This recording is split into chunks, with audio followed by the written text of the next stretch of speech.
Ka poroporo ākia Edward Ellison I tana wā roa I Te Papa Atawhai taiao o Aotearoa. He mahi uaua, he mahi roa, engari he mahi pai mō tātai nei taiao. Nō tēnei marama, I whakakapi te upoko o tākou rūnaka I tōna tūranga hei te amana o te rōpū nei.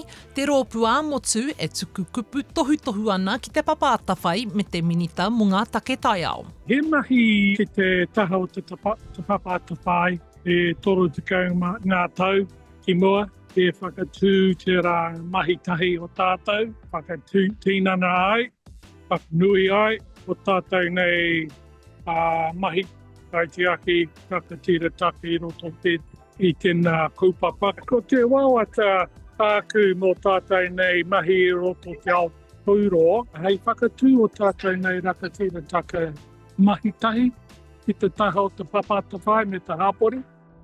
Ka toro whānui te whaiwāhi a Ellison ki te ao tiaki taiao, puta noa I ngā puari maha pērā I te runga o Ngāi Tahu me te kaunihera arohe o tākau.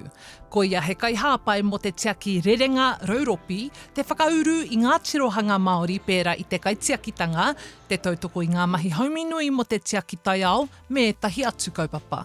Nāia nei te mahi rereke a te kāwana, he iruana he bill, Conservation Amendment Bill, e whakakore o tātai nei Section 4, Principles of Te Tiriti, e kaupapa taumaha mō tātou. Me wihi a tātou mai e tūranga kei runga te Conservation Authority me ngā puari, o te puari tiaki I roto I ngā rohe, kāore o tātou hei whakariti o ngā mahere e pāna ko tēnā rohe, o me te General Policy Statement for Aotearoa me ngā CMSs.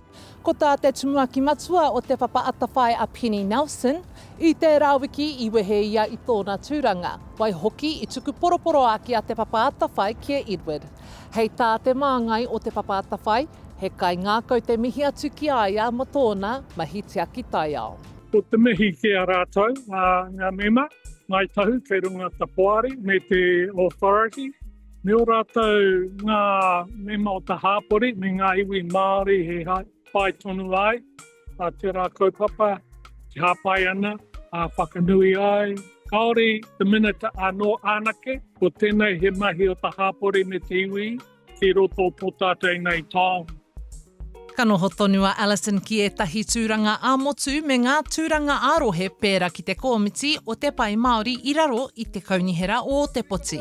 Ahakoa kua wehea Ellison I tēnei tūranga take taiao, ka mau tonu ia ki tōna ngā kaunui mo te mahi tiaki taiao. Hora Kairangi Nicholas, Tahu News.